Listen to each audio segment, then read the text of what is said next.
Good morning. Good morning. How are you doing?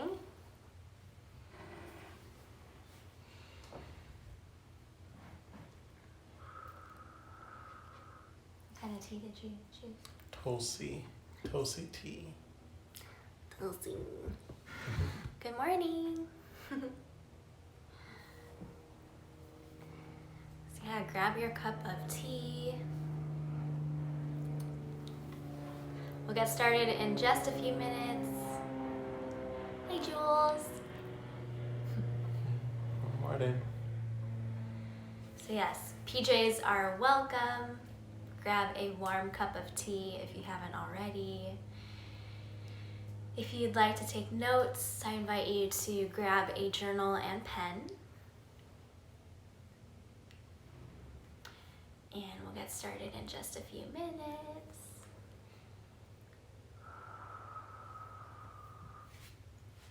It's really hot.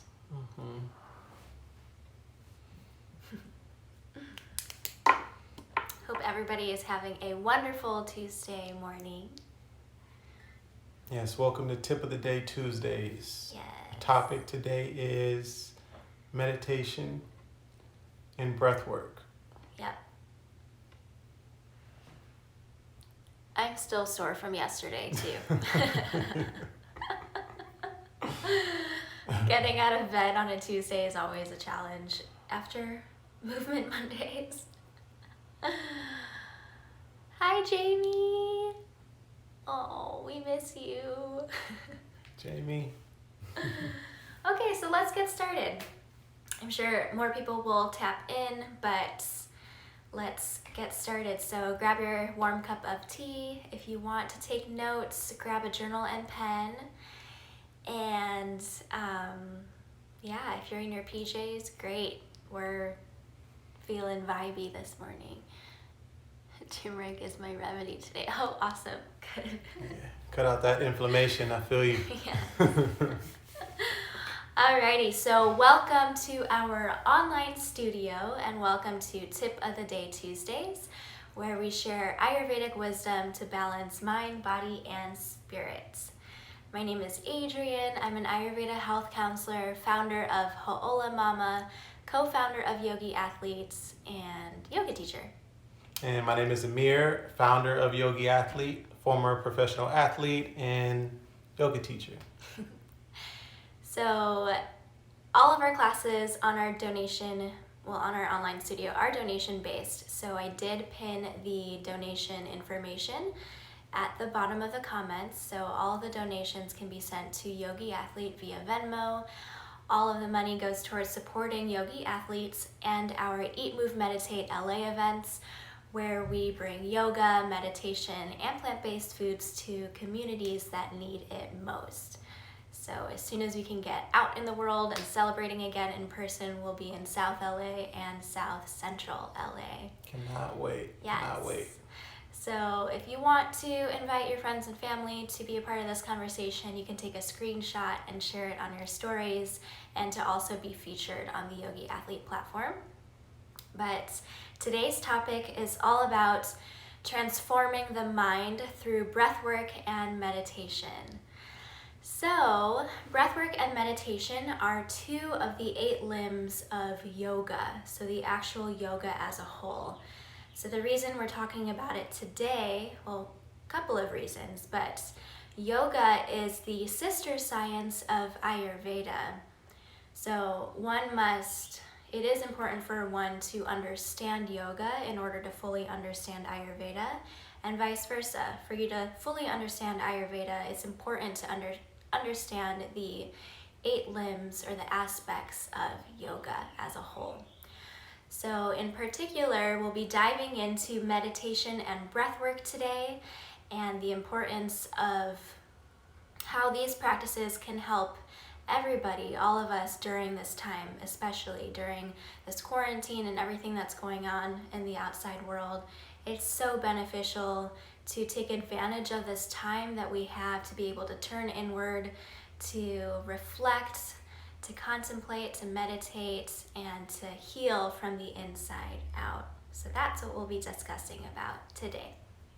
Do you want to add anything to that? No, I just wanted to say one thing about you were saying about yoga, about the 8 limbs. Mm-hmm. Most of the time, people think of yoga as just the movement, the asanas, but there's way more than yoga than just you hear like yoga. There's 8 limbs of yoga, and one of the limbs also is meditation and breathwork. Yes, so those are 2 separate limbs, a part of the 8 limbs of yoga. So for those of you who are unfamiliar with yoga as a whole, I highly suggest you take a look at the Yoga Sutras of Patanjali. So that is a great resource, and it dives into all of the 8 limbs of yoga. And what was I going to say? In particular, the breathwork and the meditation are the 2 limbs that we're going to be kind of diving into and talking about today. So, naturally, when we go through the phases of life, we all have these different obstacles that show up in the mind. So these things that show up in the mind, these natural afflictions of the mind called samskaras, can either be positive or negative. So it all just depends on how we treat our minds, how we treat our bodies, the things that we invite into our minds, and our lifestyle practices. So the negative samskaras, or the negative afflictions or obstacles that come up in the mind, are called kleshas. So in Sanskrit, kleshas are the negative obstacles or the afflictions of the mind. And the 5 obstacles that show up in the mind naturally just by living in our environment and the people we spend time with, maybe the TV shows that we watch or the news that we watch, all these different factors can create negative obstacles in the mind. So the 5 kleshas, or negative obstacles, are ignorance, egoism, attachment, aversion, and fear of death. So these five obstacles can invite negative emotions and thoughts in the mind. Those negative emotions can lead to an increase in fear and anxiety in the mind. And then ultimately, later on, these mental negative characteristics and thoughts in the mind will lead to a physical disease or imbalance in the body. So everything is all one cell, we're all one whole unit. So it's really important, just as we take care of our physical body, physical cleanliness, mental cleanliness is just as important. So we have to be mindful of how we're nurturing and taking care of our mental health. It's just as important as our physical health. So a lot of us are working out or taking online classes, which is great, but just as importantly, we need to be focusing on the mental aspect as well. So naturally, life will throw these obstacles in our way, causing these internal obstacles in our mind. And it's really important for us to tap into meditation and breath work to be able to strengthen the mind, to purify the mind, and to transform the mind. So we all have so much time right now, and it's a great opportunity for us to be turning inward and really focusing on self-study and meditation and breath work. So we can cultivate a strong mind. We can strengthen the mind, purify it, and transform it by cultivating positive thoughts and positive actions, and also through neuroplasticity. So the brain has a way of learning it has ability to learn and change. So once we are able to recognize all of these different negative kleshas, we can then turn inward and start to, like Amir says, like closing out the tabs of the mind. We can start to train the mind, because just like a computer, our mind kind of operates in the same way. So we have thousands of thoughts running through our mind each day. So the more we have these different tabs and screens up on the computer, the more we're allowing us to have a malfunction. We're inviting malfunction in the mind, essentially. We're slowing the mind down in a negative way where there can be this malfunction or overload of the system, essentially. So with neuroplasticity, the brain has the ability to recognize itself. It can learn and it can change. So by intention and discipline, we can change the mind. So we can use the mind to change the brain to then change the mind. I know that's like a crazy circle, but if you really think about it deeply, it's possible. But that intention, that discipline, that practice has to be put in place.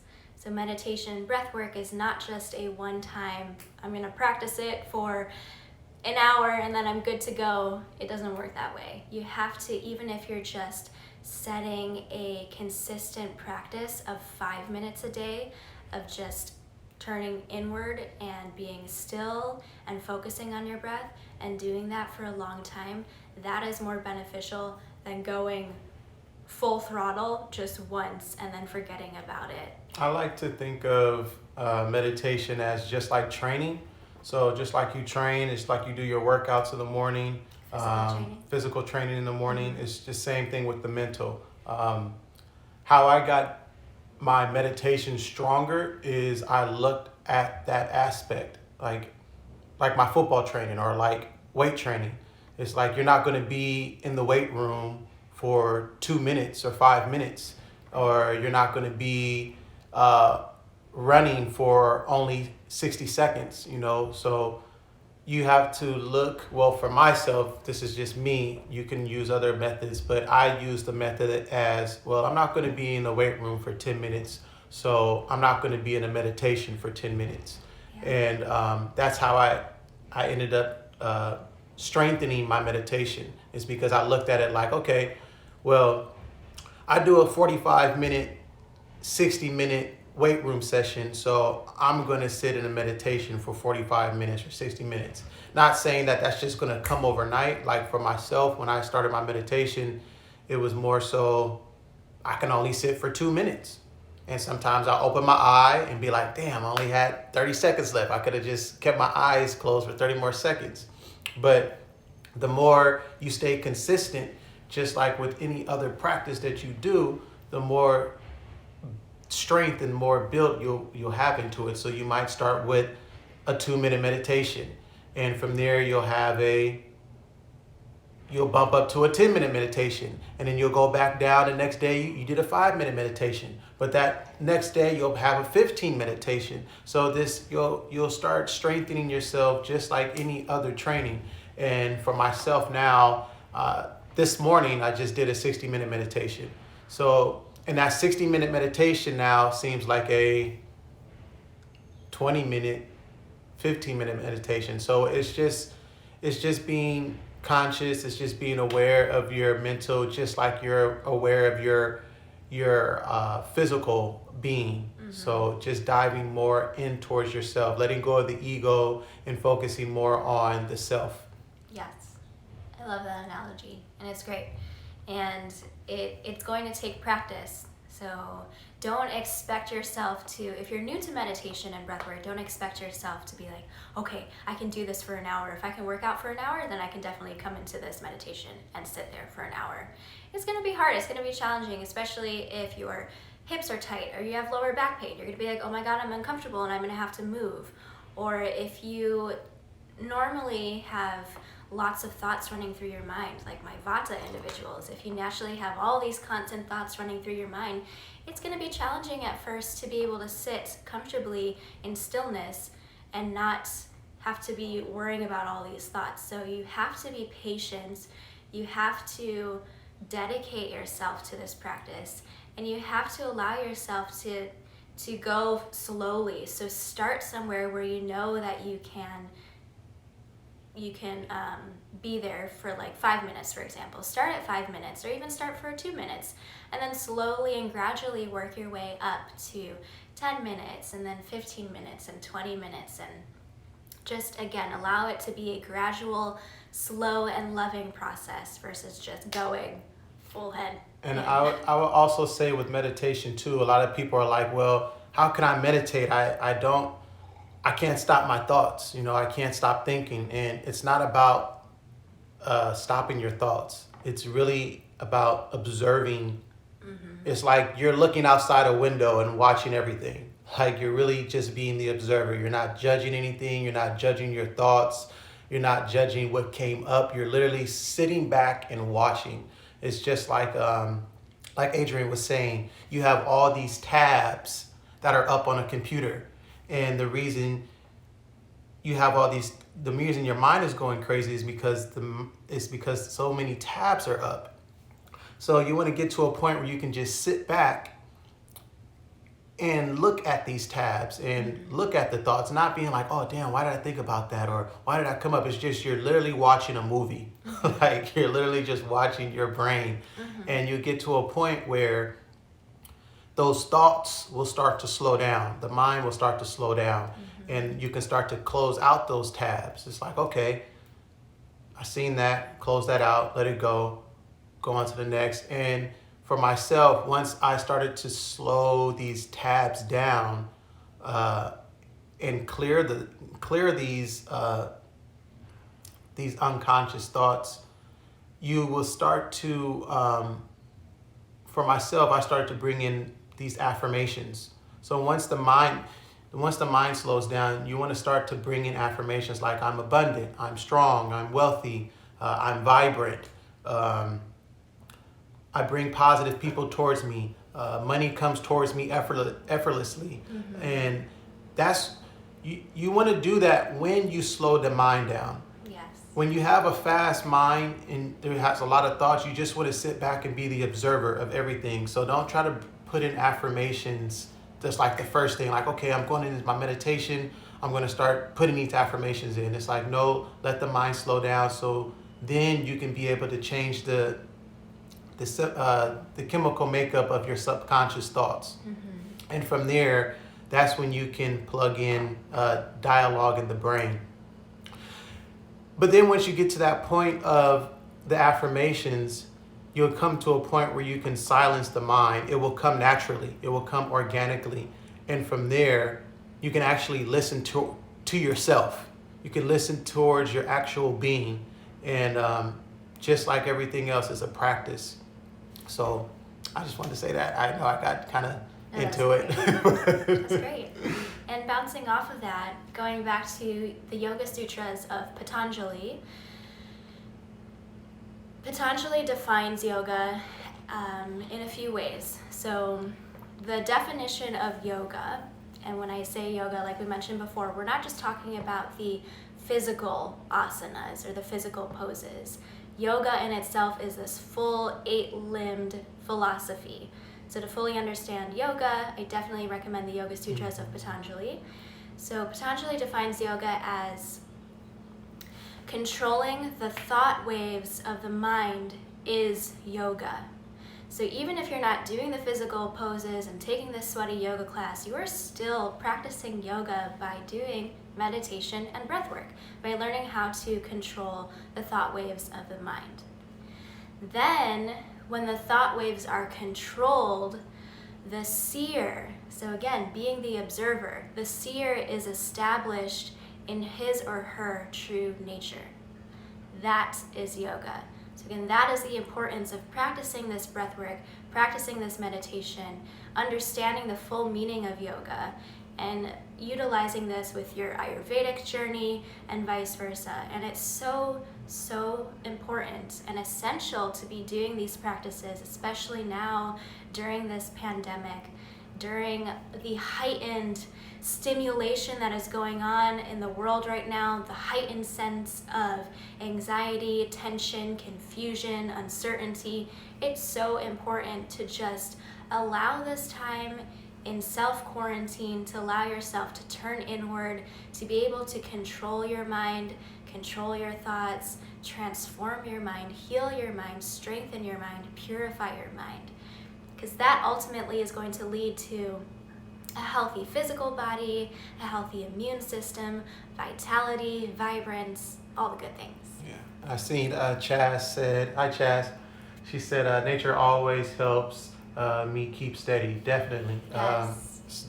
I think that's one of the number one things we can do right now. Yep. Instead of trying to go meet up with friends or go to a function, which I hope nobody's doing, but just going out into nature and sorry to interrupt, but even being on your phone so often. So it's funny how the system is kind of set up right now where all of the major TV networks and online platforms are throwing out all of these, like, you need to watch this new show now, or sign up for this membership, and all these different things are popping up online, making it so easy for us to tap in to everything on our TV, our computers, our cell phones, making it so easy for us to just dive into electronics right now. So in the same way that nature is healing for you, meditation is healing for you as well. So meditation, things like meditation, breath work, and reconnecting and spending time in nature, all of these things are like a bath for your mind. So in the same way that we have to be mindful of our physical hygiene and take showers, we have to constantly bathe our minds as well. So we do that by reconnecting with nature. Touch the soil, literally. The next time you go outside and take a walk, take advantage of just walking up and down your neighborhood street or wherever. If you have a local park nearby and it's still open, if there's a line of trees or a patch of grass somewhere, wherever you can get access to Mother Nature, put your hands, put your feet in her soil and just place your hands there. Just like my teacher, Dr. Ladd, says, place your hands in the soil and thank her. Thank her every single day for allowing all of us, not just you, but allowing all of us to step all over her every single day. Even if we're not connecting with nature, we're still stepping on her in so many ways. We're using all of her resources every single day. Her earth, her water, her air, her oil, her everything. We're using everything. So you have to thank her. And by doing that, by reconnecting with nature, that is a form of meditation. So allow yourself to touch her, touch a tree, hug a tree, place your hands and your feet, your bare feet, take your shoes and your socks off, and place your feet into the earth and thank her for allowing all of us to use her, to step on her. But you have to offer your thanks, your gratitude, and just by doing that in itself is a form of meditation. And I feel like once you start to embrace that, this frequency that you're putting out, it goes on to everyone else. Not even from you even knowing it. Like one of my affirmations I say is, source, bring energy towards me so I can reciprocate this energy onto others. So as we work on ourselves, we end up leading by example. So you don't have to force anything on anybody. You don't have to force anybody, oh, you need to go vegan, or you need to stop watching this, or you don't have to project so much things onto people. Is when you start to be within, and people will see that. People will be like, oh, well, how'd you start that? Or start to question you, or how did you get into that, or how can I do that? Instead of you having to tell them, your energy will attract those people, and you will start to lead by the example. So you finding this practice for yourself, not pushing it onto anybody like, hey, I'm starting this meditation, people will probably be against it. But if they see what you're doing and they notice, you have a practice, then that's when you attract things towards you. You attract people towards you. You attract energy towards you. And you start to build that aura around you where you start to bring off a frequency. We're like antennas for the earth. We're antennas for Mother Earth. So all these antennas, some people's antennas are like bent out of shape. So we have to reconnect that antenna and straighten it up so we can build a stronger frequency around each other. So it's just on us to make the right choices. It's not for You're not projecting. Is for you. It's for me. It's for Adrian. Yeah. We're all on our own personal journey, but the more we're able to tap in with our true nature and our true selves, like Amir said, naturally it's just going to, if we all just imagine a world where everybody focused on themselves and established a strong mind, a beautiful loving mind, a beautiful loving body, if every single personal cell, human cell, was just glowing in the world, imagine what that world would look like. So you can't force anybody to change, but you yourself can take responsibility for your own mental and your own physical health. So if I'm vibrating as a cell, Amir's vibrating, and you're vibrating, and all of us just start to just pop up and glow and vibrate, just imagine what this world would look like. Just think about it that way, because Mother Nature is an organism, and all of us, each and every human is an individual cell, but we are part of a whole cell, a whole being. So once we learn how to heal this cell and that cell and your cell and everybody's cell, then the whole organism of Mother Earth will just be this beautiful, glowing, happy and healthy cell. So whatever you do in this life, as long as you're doing it with love, with intention, that's all that matters. Nobody's perfect, we're all on our own journey, but if you are doing it with love and doing it with intention, that's all that matters. Yes. So in Sanskrit, the word swadhyaya means self-study. So the more we learn how to turn inward and study ourselves, the greater we can achieve healing. So I invite you to, like one of my teachers, Dr. Suha, says, is to take a look at yourself through a microscope versus taking a look at yourself through a telescope. So oftentimes we take a look at this outer physical being and we start to judge immediately. But if we use the microscope and we can turn inward and take a look at ourselves from a deeper, more intricate level, that's when the healing will start. That's when the healing begins. So oftentimes you hear people saying, do your physical asana practice first to find a more comfortable seat. That's great, and that you can do it that way, but I believe in, and Amir has said it before too, it's important to also work from the inside out. So start from your meditation practice, start from the causal body, and then move to the subtle body, and then to the gross or physical body. So. And you will see the changes. Like, I know for me, like some of you know, but I don't know if everyone knows, but I used to be a former professional athlete. I played football. I was a hothead. Nobody couldn't tell me shit. Like, literally. Like, anybody would say something, I would automatically snap. I would get into fights. I just didn't have a clear mind. I ate like 7 to 8 meals a day. Not snacks, I'm talking about full course meals. So, and that was just all just damaging on my body.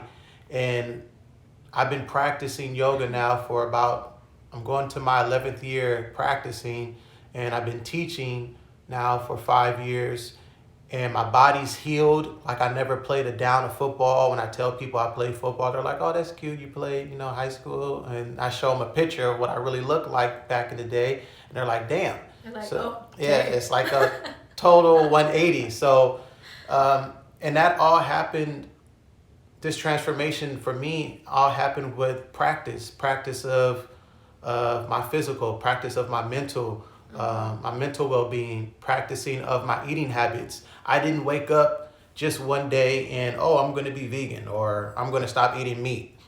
Like, it was a practice. I didn't go cold turkey. People are like, oh yeah, I've been vegan. I'm like, oh yeah, how long you been vegan? 3 weeks. I'm like, okay. It's a practice. It's not something that you can't say that you've been plant-based for 3 weeks. It's just, you're just practicing. So, and don't even look at it as a diet.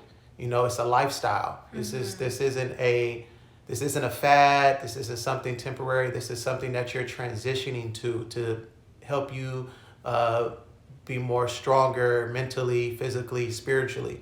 So like for myself, I went vegetarian for a few times and I went pescatarian. I was going back and forth, not knowing what to do. And thankfully, this lady came into my life and we've been practicing together. And another thing too is like, people are looking for that other partner or that girlfriend, that boyfriend. But again, that comes when you work on yourself. I was not looking for Adrian. Like, I wasn't looking for him either. Shoot. But what do you know? Universe was like, here you go. right? And it just happens when we stop looking, we stop searching. And, I was coming out of a bad relationship, and it wasn't bad, but it wasn't good. It was just toxic. And, once you stop looking and stop searching, you go within, you automatically attract towards you the things that you've been wishing for, because your mind is pure now, your body is pure. You've alkalined the body, you let go of a lot of toxins out of the body, out of the brain, out of the gut. And when you start to do that, you bring in that fresh energy. So don't think it's something that you have to turn around tomorrow or today. Like, let it take its course. If you're looking to be plant-based, look out for Adrienne. She has a lot of remedies that you can do, but take your time. Don't force it. Don't just jump into it. Like, take your time to evolve, because we're evolving every day. So just let the whole experience of life be a practice. It's not something that you have to automatically get. Just dive into the journey. There's no destination. Just let yourself be. Yes, I love that. And yeah, being mindful of the foods that we eat is a form of how that affects your mind. So if you're eating toxic foods, you're going to be transferring toxic energy into your mind. So processed foods, frozen foods, unnatural ingredients in the foods, I don't even want to name them, all the oxide, blah, blah, blah, blah. The things that you can't pronounce, you're like, oh, that doesn't sound like a food. You probably shouldn't be eating it because it's not food. So the more you focus on seasonal foods, fresh, warm cooked foods, you're going to be inviting more prana, more energy into your body. So prana in Sanskrit, pra translates to first unit, na translates to energy. So the first unit of energy in the body. It is the life force energy. So prana is another name for breath as well. So when we practice pranayama, we are learning how to control or restrain the life force energy. So by doing this practice through meditation and through pranayama, we are able to store more pran in the body. We're learning how to store more pran in the body. So my teacher, Dr. Suhas, once said a quote that stated, all of us are born with the same amount of breath in life. We all have the same amount of breath. So we can learn how to control and restrain it and practice meditation and breathwork to lengthen our life, or we can burn and turn and live a life of anxiety and breathing really shallowly and breathing really fast, and you're constantly burning through that prana, that life force, and ultimately leading to a shorter lifespan. So in the same way that we practice pranayama or breath work, we also want to invite foods in our body that contain more pran. So again, these foods are vegetables, fruits, foods that are still living. Foods that are still living contain the most amount of pranic energy. So fruits, vegetables, grains, legumes, even rice and beans, they're still living. If you were to soak them in water, they will sprout because they are still living. So find foods, like I know a lot of people, especially during this pandemic, are going towards the frozen aisle. They're getting the frozen foods. They're stocking up on canned foods, canned goods, and foods that are processed so that they have a longer shelf life. And I know there's a lot of controversy around that, because yes, you do want to have foods that are long lasting, because we don't know what is going to happen next with this pandemic. We don't know what the food market is going to look like. But at the same time, while we still have these resources, while we still have our farmers markets, while we still have our health food grocery stores, while we still have the local stores where you can still purchase fresh fruits and vegetables and grains and legumes and all of these good foods that still contain pranic energy, please do yourself a favor and get those things. If you're not sure how to cook, ask. I'm putting out a recipe book very soon, and still there's so many recipes out there on the internet that you can access that are easy, and you can dive into learning a new recipe, but definitely focus on warm, fresh, living foods. And I don't mean the foods that make noise that are living. I like to think of it as for foods that we kill, that we slaughter to eat. If you was to put that in a trash can, the scraps of that food, the bones of that food, the leftovers that you didn't eat and you throw it away, you put it in a trash can, you let it sit, you'll start to create maggots. You start to create a very foul smell in your household. It's the same thing that happens internally. It's the gut intestines. When it's traveling down, it's sitting. You have actual carcass sitting in the digestive system. And that carcass turns into mold. That carcass turns into worms, maggots. The same thing that's happening. The same thing that happens in your trash can happen in your digestive system. If you turn that around and you have vegetables that you had left over in the trash can, it doesn't do the same thing in your trash can. Yeah, it'll have a kind of a smell like, oh, I need to take this trash out, but it's not so distinctive where it's like, damn, what's this? Something smells like death in my trash can. Mm-hmm. It's the same thing the same thing that's out in this world happens in internally. Mm-hmm. So just be mindful of that too. Have some people talking right now. Yeah. Should we go through the comments? So let's see.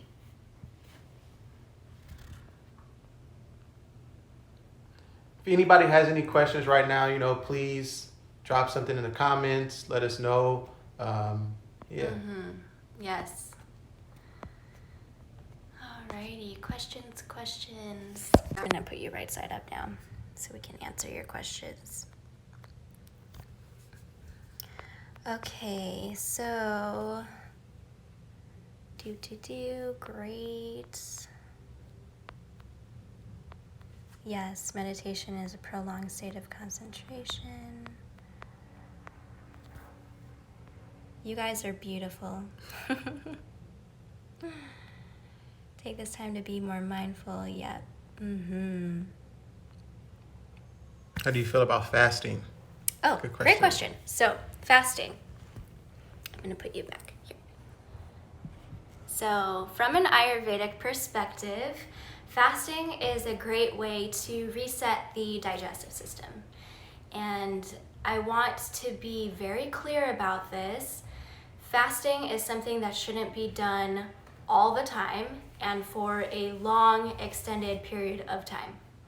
So, one of the ways to fast is to fast every 15th meal that you have.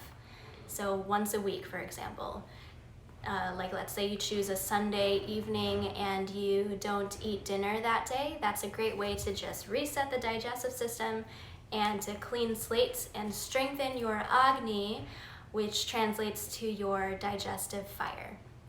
So a lot of the times you have people who are trying to lose weight, or they're trying to get rid of X, Y, and Z ailment in their body, and somebody told them that they should go on this fast and they should do this new cleanse on the market, and oftentimes what that does for the body is it shocks the body in a way where, let's say somebody told you to do this fast and you go on this juice cleanse or this supplement cleanse for a week straight or even 3 days straight.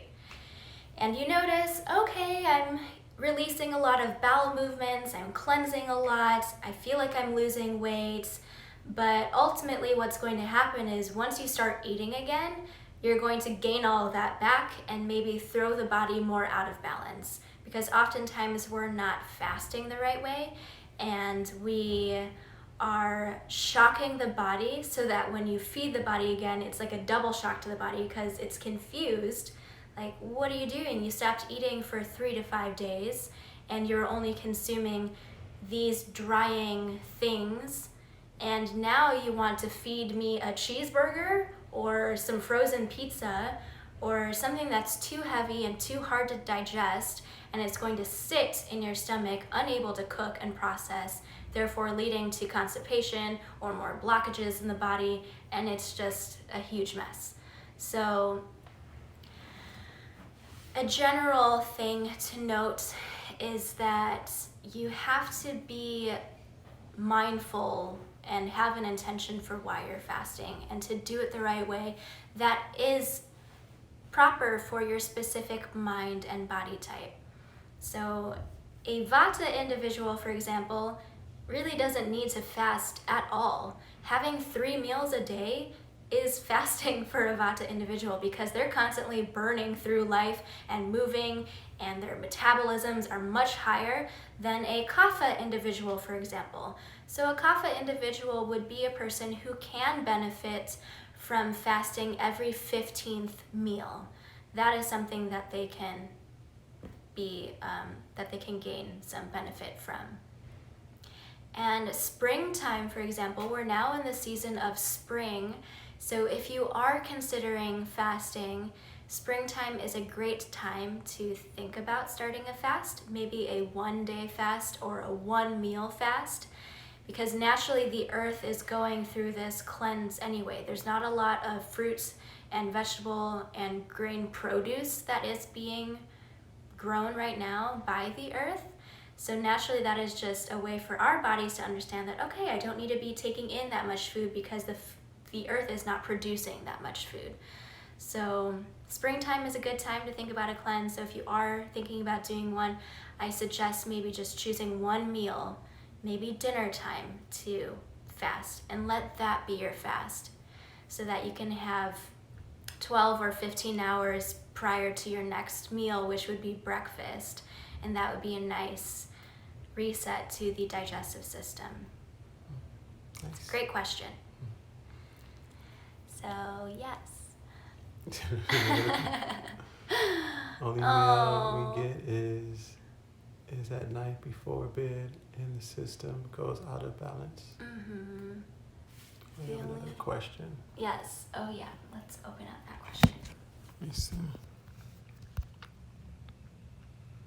Sunrise to sunset, and I feel it's so unhealthy for the body and also for the mind. Oh. From sunrise to sunset. Mm-hmm. No fast, no food, drink from. Okay. Nice. Cool. So yeah, again, just being mindfully aware of your specific body type, because the way I fast is not going to be beneficial for the way that Amir may fast. So. And then also what Adrian was saying, just one more thing about fasting, is you don't want to go indulge, okay, this fast is over, let me jump back in and go into my regular routine. Once you complete the fast, great things to put in your system is fruits, something that's very alkaline. Don't just indulge back into full course meals. Let the body gradually go back in. You don't want to just jump back into your regular routine. Like Adrian said, it's going to shock the system. You'll become constipated and you'll even gain even more weight. So let the body bring in full nutrients back into the body, such as fruits, vegetables. Warm cooked meals. Warm cooked meals. Easy to digest. And water. A lot of water. Mm-hmm. Any other questions before we get out of here, you guys? We would love talking with y'all. Yes. So go back to your sadhana, go back to your practice. Try out meditation and breathwork. If you're unsure of how to meditate, just find a comfortable seat. You can press your back up against a wall, sit on a pillow, and just close your eyes. And tomorrow is Wisdom Wednesday. Yes. So you guys can join us tomorrow morning at 7 a.m. I know it's pretty early, but that's really a good time to get your meditation in first thing in the morning when you wake up. So if you guys would like to join us tomorrow morning, we'd love to have you. Yeah. And we'll have our guided meditation and breathwork class, like Amir said, at 7 a.m. Pacific Standard Time tomorrow morning. So again, just try out different ways to close out your senses. And another teacher of mine told us to close our ears, close our eyes, close our nose, and close your mouth with all of your fingers. And just do that for a few seconds and just notice what that does for your body.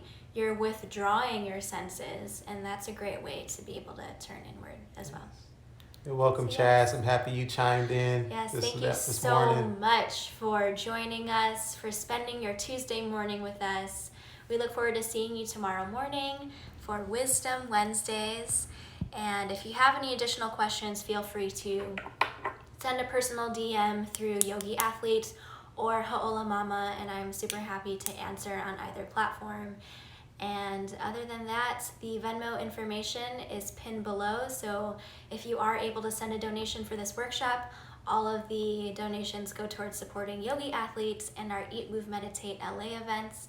So again, it's just Yogi Athlete via Venmo, and any donation is highly appreciated. We love you all so much. Or you can take a screenshot and just save this, send it on to your platform. Yes. And we love you all. Thank you so much. Enjoy your Tuesday. Stay hydrated, eat well, be well, and stay healthy. All right. Take care. Thank you so much. Have a good one.